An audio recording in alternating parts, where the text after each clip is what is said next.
네, 5월 17일 주일 오전 예배로 나오신 여러분들을 주님의 이름으로 환영하고 축복합니다. 여러분, 우리가 오늘 읽었던 본문은 아주 조용한 장면처럼 보여집니다. 큰 기적이 일어나는 것도 아니고요. 거기에 어떤 대단한 설교가 선포되어진 것도 아닙니다. 예수님께서는 승천하셨고 제자들은 이제 예루살렘으로 돌아왔습니다. 그리고 한 다락방에 함께 모여 기도하고 있는 장면을 우리가 오늘 접하고 있죠.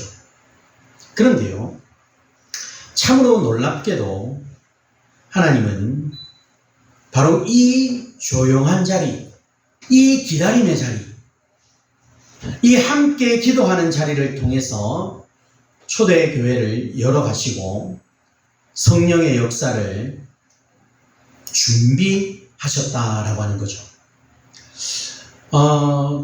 세계 역사 교회사 속에도요, 그런 장면들이 여러 있는데 그 가운데 1727년 헤룬푸르트의 모라비안 공동체 라고 하는 것이 있는데요.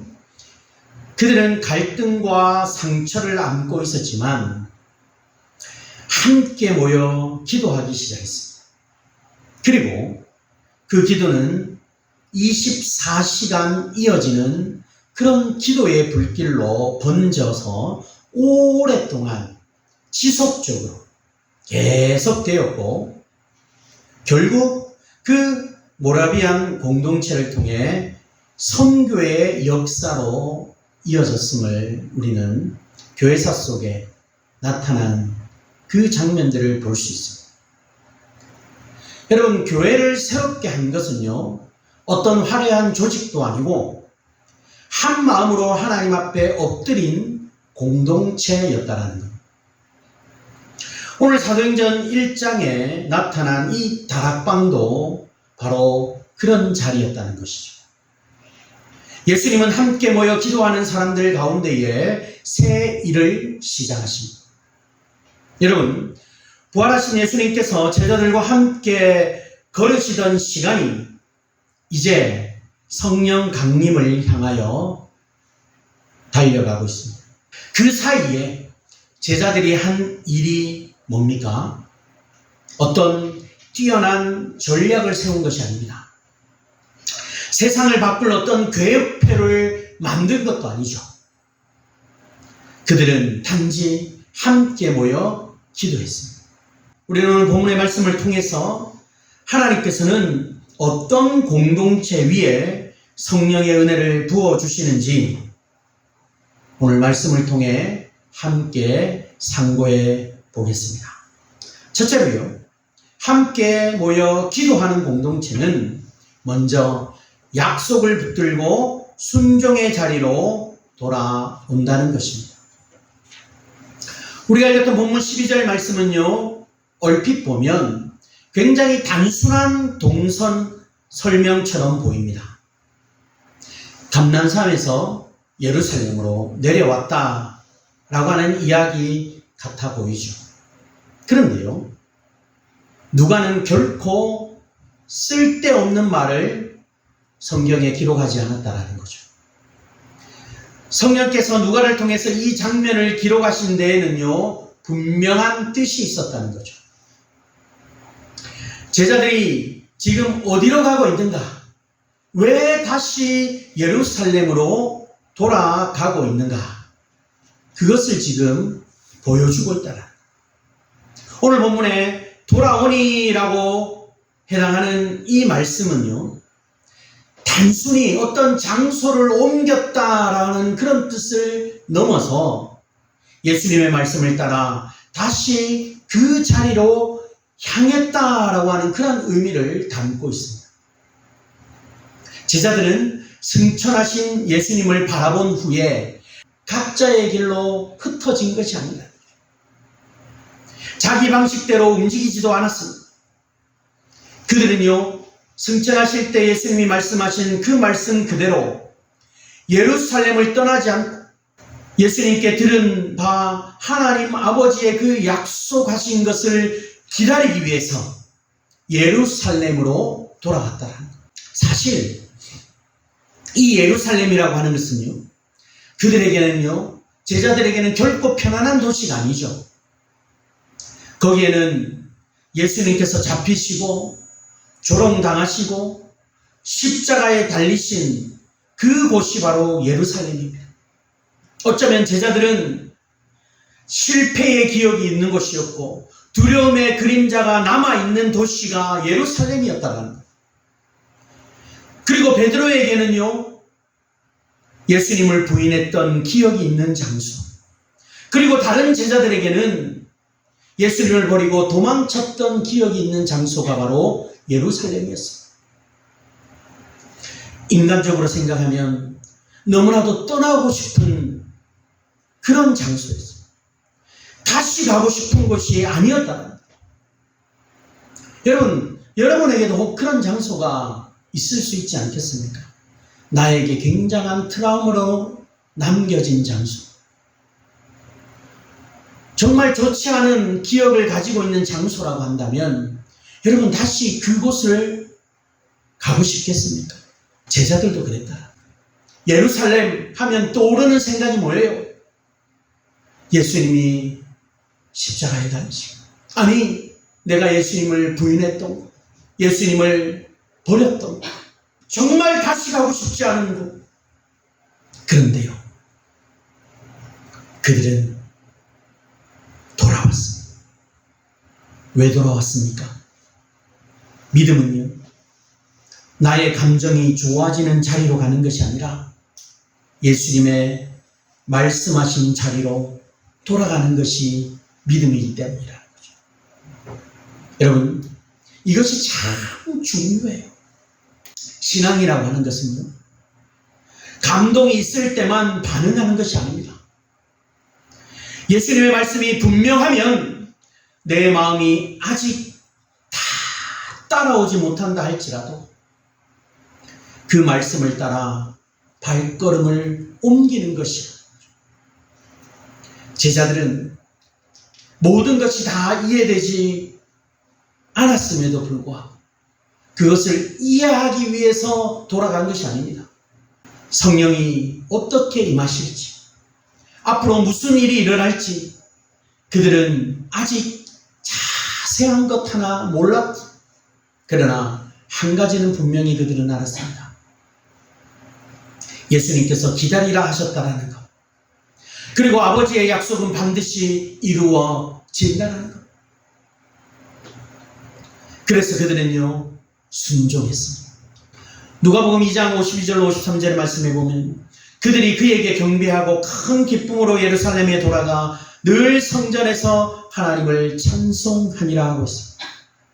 여러분, 놀랍지 않습니까? 예수님이 눈앞에서 떠나셨는데도 절망하지 않았습니다. 오히려 큰 기쁨으로 돌아갔다 말하고 있어요. 왜냐하니까 그들의 시선이 상실에 머무는 것이 아니고요, 승천하신 주님의 약속에 머물렀기 때문이라는 것. 부활하신 예수님을 참으로 만난 사람은요, 어떤 환경보다도 하나님의 약속을 더 크게 본다라고 하는 것. 눈에 보이는 현실보다도 하나님의 말씀을 더 붙든다라고 하는 거죠. 종교학자 칼뱅도요, 이 부분을 해석하면서 이렇게 말합니다. 제자들의 귀환은 단순한 이동이 아니라 그리스도의 명령에 대한 믿음의 순종이다. 아직 손에 잡히는 그런 결과가 없지만, 눈에 보이는 변화도 없지만, 그럼에도 불구하고 하나님의 말씀 때문에 머무는 것, 이것이 믿음이라는 거죠. 곧 기다림은요, 믿음 없는 소극성이 아니라 말씀을 신뢰하는 적극적인 순종이다. 하나님 앞에서 기다릴 줄 아는 사람, 아무것도 하지 않는 사람이 아니고요, 가장 깊은 차원에서 하나님을 신뢰하는 사람입니다. 여기서 우리는 아주 중요한 영적 원리 하나를 배우게 됩니다. 하나님의 약속은요, 종종 돌아감으로 시작된다는 거죠. 앞으로 나아가는 것처럼 보이지만 사실은 먼저 하나님의 말씀의 자리로 돌아가야 하는 거죠. 예배의 자리로 돌아가야 하고요. 순종의 자리로 돌아가야 하고 공동체의 자리로 돌아가야 합니다. 신앙이 약해질 때 사람은 새로운 길을 찾으려 하기보다도 먼저 예수님이 이미 말씀하신 자리로 돌아가야 합니다. 창자가 살 길은 먼 나라에서 새 길을 발견해서 갑니다. 아버지의 집으로 돌아오면서 그는 새로운 길, 새로운 삶의 길을 찾게 되었다. 제자들도 마찬가지입니다. 새 시대는요, 어떤 자신의 계획으로 열려지지 않습니다.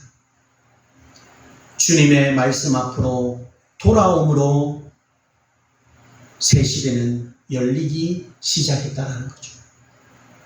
여러분, 우리도요, 신앙생활을 하다 보면 왜 아직도 응답이 없을까? 왜 이렇게 오래 기다리게 하실까? 왜 상황은 빨리 바뀌지 않을까? 하는 이런 시간을 지나게 됩니다. 그런데 그때 믿음의 사람은요, 결코 조급함으로 움직이지 않는다. 약속의 자리를 떠나지 않는다. 하나님은 기다리는 자를 버려두시는 분이 아니라 기다리는 자를 빚으시는 분이십니다. 때로는 응답보다 먼저 순종을 배우게 하시고요. 능력보다 먼저 머무름을 배우게 하신다. 그러므로 오늘 우리 자신에게 이렇게 한번 물어봅시다. 나는 지금 어디로 가고 있는가? 나는 내 계산이 이끄는 자리로 가고 있는가? 아니면 예수님의 말씀이 이끄는 자리로 돌아가고 있는가? 혹 오늘 우리 가운데 다시금 돌아가야 할 자리가 있는 분이 계실지 모릅니다. 예배의 자리일 수 있습니다.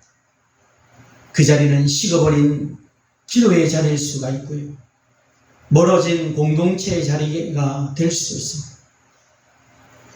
말씀을 펴는 자리, 무릎을 꿇는 자리, 다시 순종하는 자리일 수가 있다는 것이죠. 솔직히 그 자리가 편하지만은 않을 것입니다. 예루살렘처럼요, 때로는 부담스럽고 감람산 아래로 내려가는 발걸음처럼 무거울 수도 있어요. 그러나 예수님이 기다리라고 하신 자리가 결국 은혜의 자리임을 잊지 맙시다. 내가 편한 곳이 아니라 예수님이 약속이 머무는 곳이 바로 생명의 자리임을 기억합시다. 성령 하나님께서는요, 자기 뜻으로 흩어진 사람들에게 임하는 것이 아닙니다. 말씀을 붙들고 돌아온 사람들, 약속을 믿고 머문 사람들, 순종의 자리에서 함께 기다린 사람들에게 임하셨다라는 거죠. 그러기에 우리도 다시 돌아갑시다.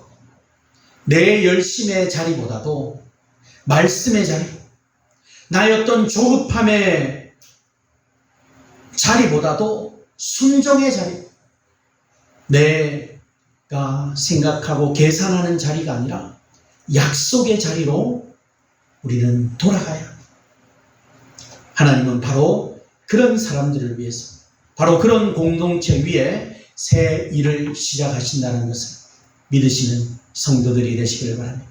두 번째로, 함께 모여 기도하는 공동체는 다양한 사람을 복음 안에서 한 가족으로 묶는다라고 합니다. 오늘 본문 13절과 14절 말씀에 보면 참 인상적인 말씀이 나와요. 들어가 그들이 유하는 다락방으로 올라가니라고 했습니다. 그리고 사도들의 이름이 하나하나 기록되어지고 있습니다. 베드로, 요한, 야고보, 안드레, 빌립, 도마 등등등 이렇게 제자들의 이름이 불립니다. 그리고 14절에는요 어떤 사람이 나옵니까? 여자들과 예수의 어머니 마리아와 예수의 아우들. 여러분 여기에 다락방이라고 하는 것은요 높은 방, 윗방이라고 하는 뜻입니다. 그런데요 중요한 것은 그 장소라고 하는 자체보다도 바로 그 장소에 함께 모여있는 사람들이 중요하다. 거기에 모인 사람들은요 다 같은 성격도 아니고요 다 똑같은 배경을 지닌 사람들도 아닙니다. 베드로처럼 급한 사람도 있고요 도마처럼 의심 많았던 사람도 있습니다. 열심당원이었던 시몬도 있고요 세리 출신인 마태도 있었어요.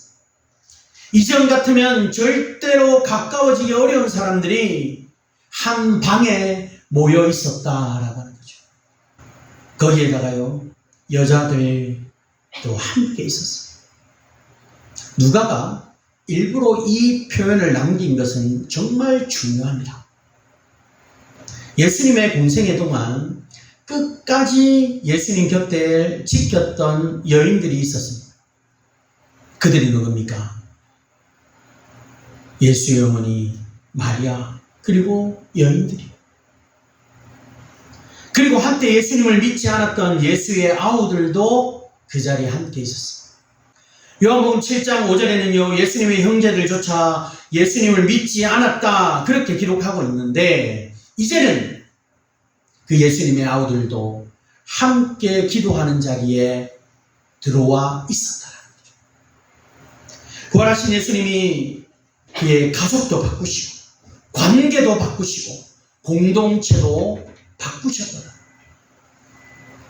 이 지점에서 우리는요 복음의 신비를 발견하게 되죠.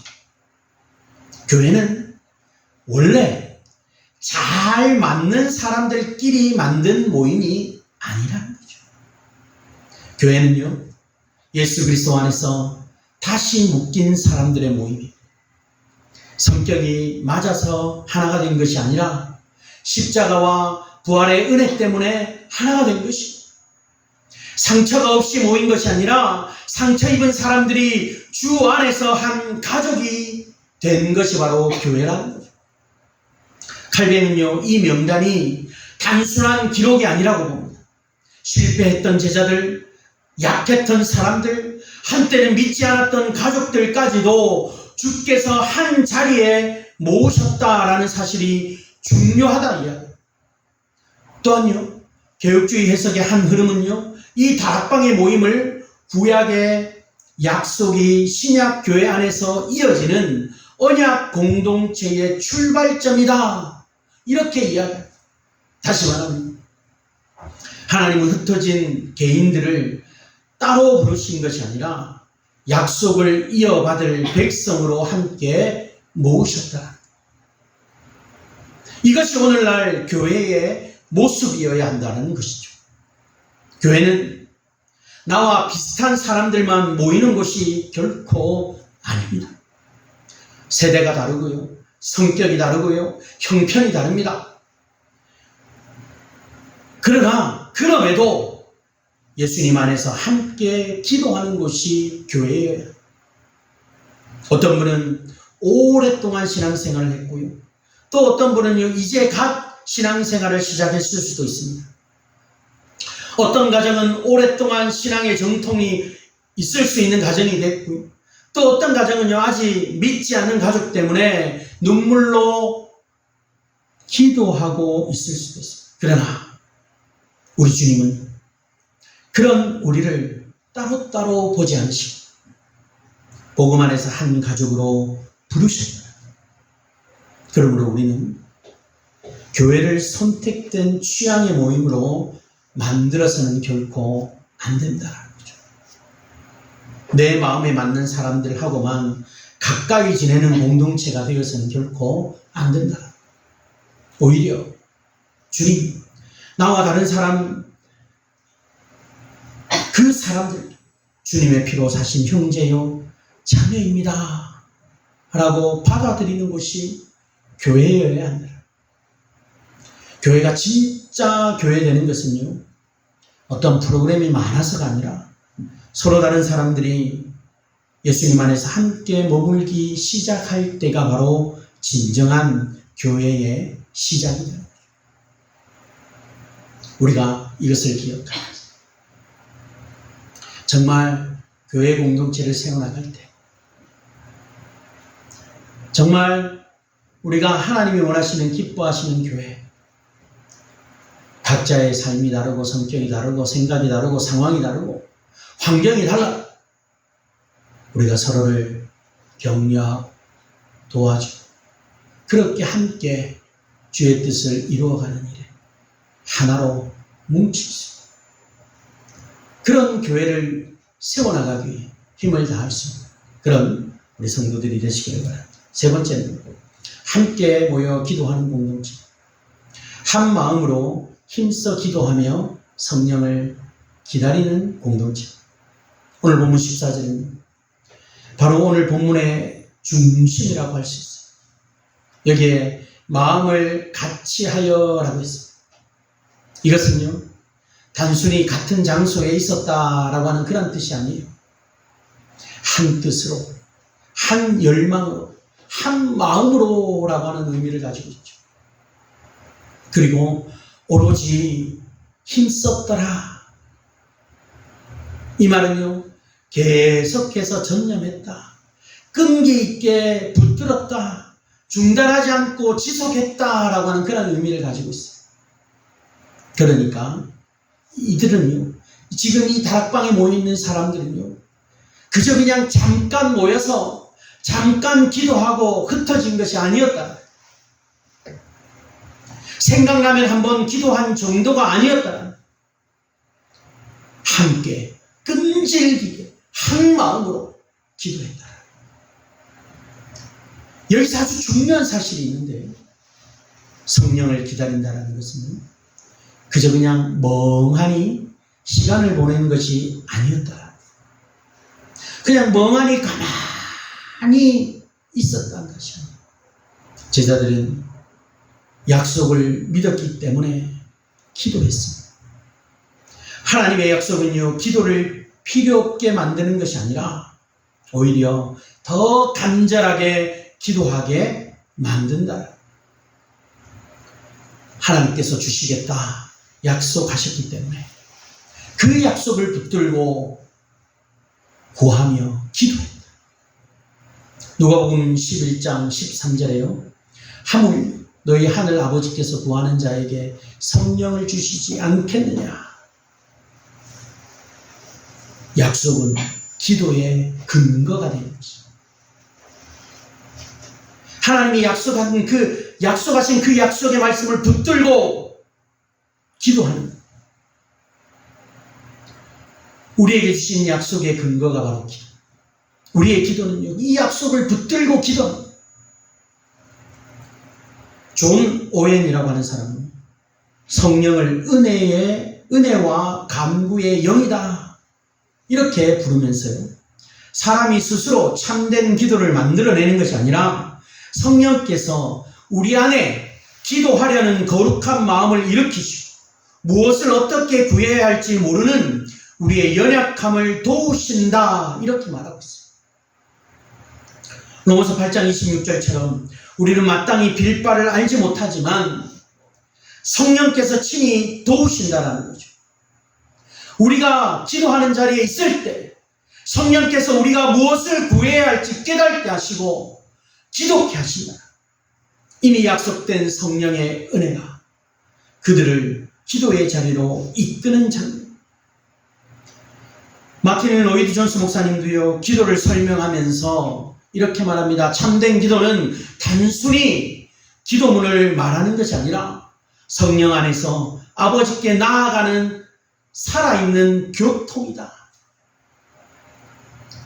그리스도께서 십자가의 길을 여셨고 성령께서 그 길을 실제로 누리게 하신다. 그래서 기도는 어떤 형식이 아니라 기도는 생명입니다. 예수님 때문에 아버지께 나아가고 성령으로 그 교제를 실제로 누리는 거죠. 여러분, 이 점에서 사도행전 1장의 이 다락방은요, 단지 열심히 있는 모임이 아니라 삼위 하나님의 구원 역사 안에 서 있는 기도의 자리였다는 거죠. 여러분, 오늘 우리에게도 필요한 것은 바로 이것이죠. 교회가 바빠지는 것보다 먼저 기도하는 공동체가 되어야 한다. 사역이 많아지는 것보다 먼저 하나님 앞에 서는 것. 가정도 마찬가지죠. 함께 모여 기도하지 않으면 결국 각자의 생각은 커지고 마음은 멀어지게 됩니다. 그러나 함께 기도하기 시작하면 내 주장보다도 하나님의 뜻이 커지게 되는 것이죠. 다투던 부부가 같이 기도하면 말의 방향이 달라집니다. 부모와 자녀가 같이 기도하면 집안의 공기가 달라집니다. 수그룹이 함께 기도하면 모임의 중심이 사람이 아니라 주님이 되신다. 교회도 그렇죠. 부흥이라고 하는 것은요, 회의실에서 먼저 시작되는 것이 아닙니다.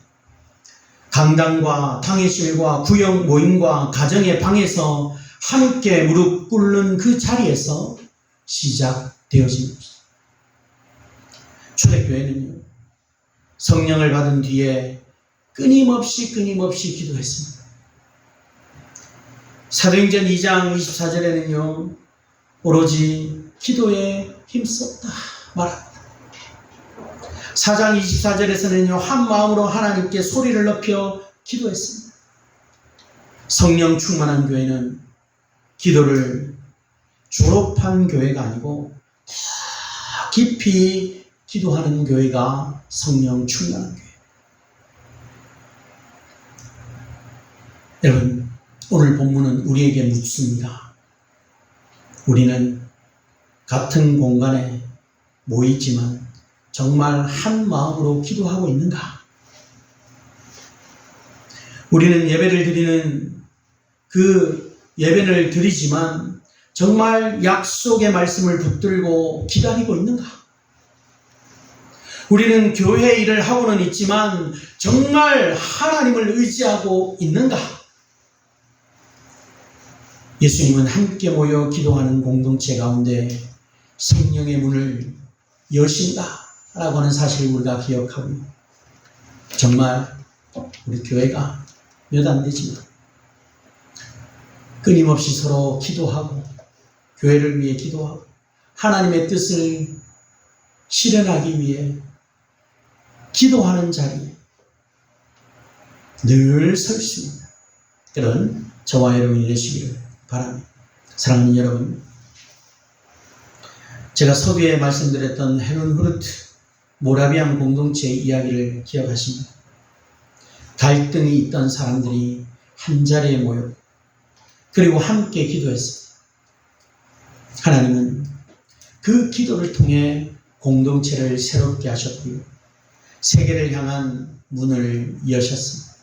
그런데 사실 그보다 먼저 더 근원적인 이야기가 바로 오늘 본문에 나오는 이야기죠. 예루살렘의 다락방. 두려움도 있었고 부족함도 있었고 아직 다 알지 못하는 답답함도 있었습니다. 그러나 그들은 함께 모였습니다. 그리고 함께 기도했죠. 바로 그 자리에서 교회가 태어날 준비를 했습니다. 바로 그 자리에서 성령 강림의 아침을 기다렸습니다. 바로 그 자리에서 부활하신 주님의 약속이 현실이 되기 직전의 시간을 지니고 있었습니다. 그리고 이 모든 일의 중심에는 결국 예수 그리스도가 계신다는 것이죠. 제자들이 기도할 수 있었던 이유는 예수님이 살아 계셨기 때문입니다.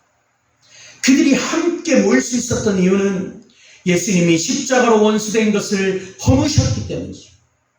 그들이 아버지의 약속을 기다릴 수 있었던 이유는 예수님이 승천하셔서 자기 백성을 버리지 않으시고 성령을 보내시겠다 약속하셨기 때문이다. 우리는 기도를 잘하는 사람들이어서 하나님께 나아가는 것이 아닙니다. 우리는 마음이 늘 뜨거운 사람들이어서 은혜 받는 것도 아닙니다. 우리는 예수 그리스도 때문에, 그분의 십자가와 부활 때문에, 지금도 그분의 중보 기도 때문에 하나님께 나아가는 것입니다. 예수님은 겟세마네에서 홀로 기도하셨습니다. 예수님은 십자가에서 홀로 버려지셨어요. 그래서 이제 우리는 혼자가 아니라 함께 기도할 수 있게 되었습니다. 그리스도께서 홀로 고난 당하셨기에 교회는요, 함께 은혜를 누립니다. 그러기에 성령 강림주의를 향해 가는 이때 우리도 그 저 옛날 마가의 다락방 그곳으로 다시 돌아가야, 말씀의 자리로 돌아가야, 예배의 자리로 돌아가야, 함께 기도하는 자리로 돌아가야, 내 생각을 앞세우는 자리에서 이제 내려와서 한 마음으로 주님을 바라볼 수 있어야 한다는 것이죠. 예수님은 지금도 함께 모여 기도하는 공동체를 통해서 교회를 새롭게 하시고 가정을 새롭게 하시고 우리 각 사람을 새롭게 하십니다. 그러기에 마음을 같이하여 오로지 기도에 힘쓰더라 라고 하는 오늘 이 본문의 말씀이 오늘 우리의 교회의 모습이고 우리 가정의 모습이고 우리 신앙의 모습이 되어지기를 주의 이름으로 축원합니다.